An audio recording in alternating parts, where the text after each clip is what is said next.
Oh dear. Are we having a case of split personality here with our favourite good boy? Hey folks, MasakoX here. Now today, we're going to be going back to one of the best characters in our own roster that would be pretty good for giving out hugs to people who are in desperate need of them. Yes, we are exploring the notion of how one of the most recognisable bad guys within the entire world of Dragon Ball could become a good guy in the long run. No, we're not talking about Frieza here, or Boo. We've talked in great detail in regards to the former, especially in our own series, as well as Revelation F, our audio drama acting as the spin-off for What If Frieza Turned Good. No. Today, we are discussing how we might be able to make Cell into a good character, as well as a truly interesting main character for his own adventure. For those new to the channel, I welcome you and thank you for your time, and hope you can like this video and the premise that we have garnered over the years.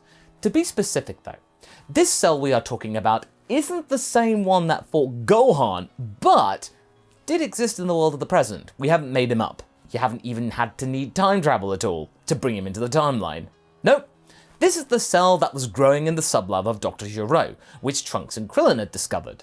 Now, where the main difference comes about here is that those two chose not to destroy the sublab or the vessel containing the tiny bug baby, instead handing it over to Bulma, from whom she brought it to term and, as an imperfect bug boy, renamed Android 21. Having expunged all the bad ones from this Cell, we saw him be accepted by the androids soon enough, the Dragon Team, and even made his own Cell Juniors with their own mutations and differences, much unlike the original Cell Juniors.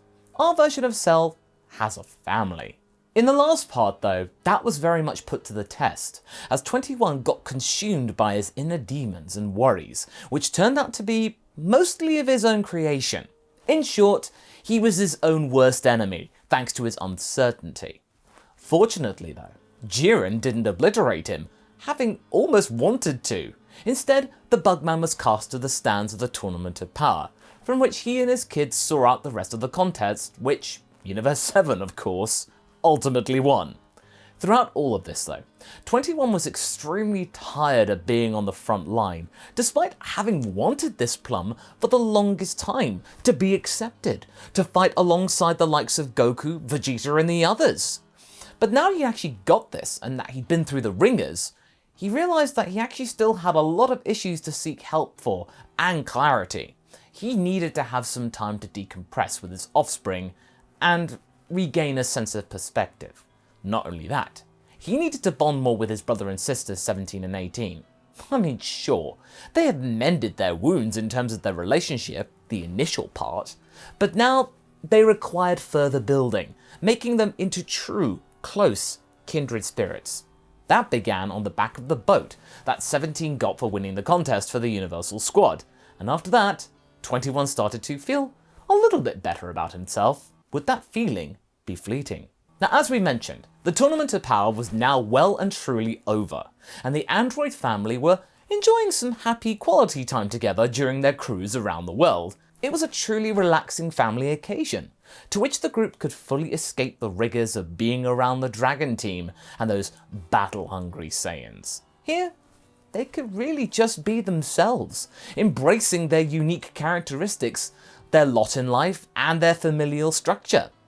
But be that as it may though, there was something bugging, no pun intended, our Bugman. Despite this calming and nurturing atmosphere, Mita, Condra, 17 and 18 had realised that 21 was often lost in his own thoughts. These moments wouldn't be long, but they would be noticeable at times that the tall one thought that nobody was looking.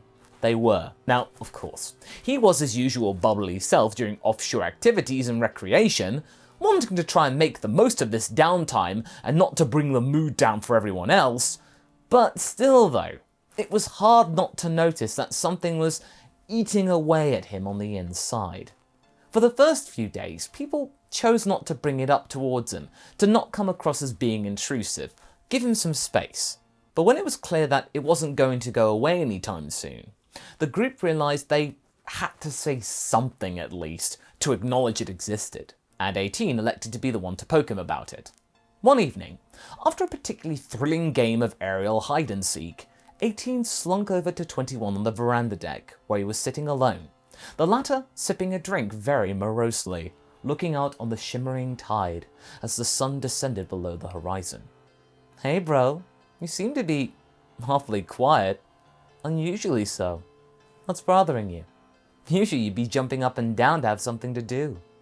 21 looked away at the sea, trying to act chilled, but failing. It's nothing, really." 18 rolled her eyes, slightly irritated. Same old excuse. "You can't kid a kidder forever, you know. I know that sad look of someone who thinks that the world rests on their shoulders. We're supposed to be on vacation, dummy. You can relax. The Saiyans can handle anything major going down. Well, as they always do." 21 chuckled slightly, but then sighed. He finally turned to his sister, looking very pained. "You know, I still somehow can't forget about that thing that happened during the tournament. It's making me feel ashamed that we all had to witness that." Now having heard it, her expression softened a little as she walked over to her brother and patted him on the shoulder. "I'll be honest, what happened was pretty galling to see, but we all have our inner demons, you know. Take me, for example. After what future Trunks said about the other me in the future, I thank life that it gave me Krillin. Because without him, neither I or 17 would have been, good people. Without Krillin, we'd probably just be wandering around the world with nothing to do, aimless, pointless. We've been given a chance, 21. A chance that very few beings get." 21 noted her feelings but resumed his thoughts. "I'm still afraid, though, that there are some traits of the other guy in my psyche. I'm sure Bulma did a great job at rewriting my base instincts, but knowing the Doctor, there's probably traces in the original cell that even she can't erase, or even knows about. He's waiting to be awoken. I can feel it. That Deborah's influence." 18 looked at him, realizing that this might be beyond her pay grade. She could only say so much. "You know who you should talk to about this stuff? Piccolo. From what Krillin told me, he knows all about identity crises, and about evil half-influences. I think he'd do a better job at sorting you out than I can." "You're right." 21 nodded his head. "Thank you, sister. I know you're really trying to cheer me up. I appreciate it." Hey, that's what family's for. And as such, when the cruise had ended, Mita and Condra were left under 18's care. They did enjoy spending time with their aunt and cousin, but the two of them still were worried about their papa. Uncle Krillin, though, did his best to distract them. "Don't worry, kiddos. Your pop just needs to figure some stuff out is all. He just needs some time to talk with Uncle Piccolo about it. He'll be fine." Mita sighed, though, and 21 knelt down and hugged his kids. "I won't be long. I'll come back. And all the better. We can put all of this behind us. I promise." "Fine, but don't take too long, Papa." 21 hugged both of them one last time. "Don't worry. I don't intend to." With that, 21 went to visit Dende and Piccolo up on the lookout. Now, as you probably might expect, Piccolo was meditating/napping, but seemed pretty happy to see his protege. Of all the people who could barge in unannounced at this time, 21 was the least annoying. "Well, this is unexpected. How can I help you, 21? 21 looked at his mentor and thought for a second about what he was going to say. "Listen, can we talk in private? I've some worries that I need to share with you." Piccolo looked curious and gestured for 21 to sit next to him. "Of course. What's on your mind?" 21 sat himself down and told Piccolo how bad he felt about losing control during the tournament, and how worried he had become over his own dark side and influences that were still nestled inside of him. He then asked Piccolo about that technique. "Fission. Could you teach me how to do it? I know that your previous incarnation was familiar with that technique. I do not know if you need to be fully Namekian, though, for that to work. Maybe I have enough of your DNA to make the miracle happen. I hope I do, though." Piccolo looked sort of stern, but not in a punitive manner. He knew that 21 was aware that the idea of fission was no laughing matter. 21 was being serious. You also have some Saiyan DNA in you, remember? I haven't seen you changing into a great ape, and besides, it's not a Namekian-specific technique anyway. However, having been with Kami for years like this, I really don't think this is a good idea. It could backfire badly. 21 knew that it wasn't going to be easy. Listen, I know what you're thinking, but I don't want to make this a permanent thing. I heard that you and Kami had to work out your differences. It took a lot, but you did it. I didn't have that chance with my other half. Not really. I never really knew him. Only what he had done before I came into existence. I just want to confront him and try to figure something out, so that he may leave me alone forever. Piccolo narrowed his gaze, eyeing him up. I don't think you understand. He is you. There's no separation other than the code that Bulma managed to adjust to make you into a good person. The biggest mistake my previous incarnation did was thinking that he could just simply split into himself and his evil half, while in reality, it was two separate beings all along. Each of you will be much weaker, and your view on the world might change. Think how this may affect your loved ones as well. Sure, you'd be separated from your dark side, but without it, your good side may be something different altogether, unrecognizable. Is that a risk you'd be willing to take? 21 looked away. He had not thought about that. It was hard to accept, though, that this was part of him and not some other personality. Please, I deserve a chance to at least try. Only you know how it really feels. And besides, if we are much weaker, my good side on you should be enough to keep him in check. And then what? Put him back in his bottle? 21 sighed. If I must. Piccolo looked 21 deep in the eyes. I hate doing this, but fine. I hope this will give you clarity, 21. But don't say I didn't warn you. And so the training started. It didn't really take that much time to perfect, actually. Once Piccolo explained to 21 how he could expel his negative thoughts, and after only a day, our Bugman thought he was ready to attempt the fission. Dende and Mr. Popo were watching from afar. One of Piccolo's conditions were for them to be warned about 21's idea. And as such, 21 began to use fission. The split worked, but 21's original form then broke off into two slimy figures that slowly started to gain a more recognizable shape, roughly of about the same power. One of them started to resemble Semi-Perfect Cell, and was visibly confused about his look. Wait, I look different. This was apparently your semi-perfect form. I haven't really seen it before, but I heard stories. 21 blinked. He didn't expect his form to have changed that much. He quickly gazed to the other silhouette that took a bit more time to form. It had yellow eyes with red undertones, like before, was hunched over, and spiky. But other than that, seemed to be very similar to the first form that he remembered having, his imperfect form.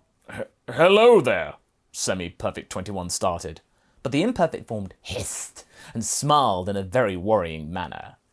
So, I never imagined that we'd have it in us to actually split. You know why we did it. To make peace. To try and talk. But Imperfect scoffed. And then what? So you could just reabsorb me again at your convenience? I know your plan, you idiot. He warned us that we are no longer one being. And I don't know how you feel about the matter, but I like being me. Semi-Perfect 21 looked worried. Please, don't go down that road. We cannot function like that. Imperfect opened his arms, assuming a pose very similar to Frieza's signature pose. Oh, but why? We've both gotten what we want. Freedom from each other. You said so yourself. Being around me drags you down. Makes you feel hollow. Besides, Imperfect wagged his tail. I wonder, what would happen if I were to reabsorb our siblings? Would that work twice? Semi-Perfect looked at Piccolo nervously. Don't you even dare. But too late. Imperfect detonated a blinding key flash, and just like that, vanished, leaving no trace of where he went. Where is he? I cannot sense him! Piccolo sighed deeply. I told you this was a bad idea. I'm trying to sense where he's going, but he assumed your most cunning form. I remember fighting it. Survival. That's his ace in the hole. Then he should be weaker, right? Piccolo shook his head. Not necessarily. It took him longer to form, remember? He might have chosen that body of his own free will, to not be seen. I don't think I had any choice in the matter, but we need to warn Sister! And the two of them rushed to 18's place, only to find his family visibly confused. Krillin blinking twice. 21? Is that you, buddy? Piccolo sighed. He decided to split his evil hair from himself and reason with it. 18 shook her head. You did what? Where's the other guy? We don't know. I just wanted to see if you're all okay. 18 looked irritated, but somehow knew that her brother hadn't meant to do this and for this to backfire. Well, if you two are split, then you're weaker. If I see him coming, I should be able to beat him into a pulp. I'll warn 17 as well. Well, where are Mita and Condra? Playing outside. 18 had a sudden shock of realization. The kids were gone. This stealthy monster had taken them, and for some reason, they couldn't feel their energy signatures. And that's where we're going to be leaving things for right now. So what do you folks think? What are they going to do? What is Imperfect 21 going to do with Mita and Condra? Leave a comment below, and let's get this discussion going. And I shall see you in the next video. Catch you later.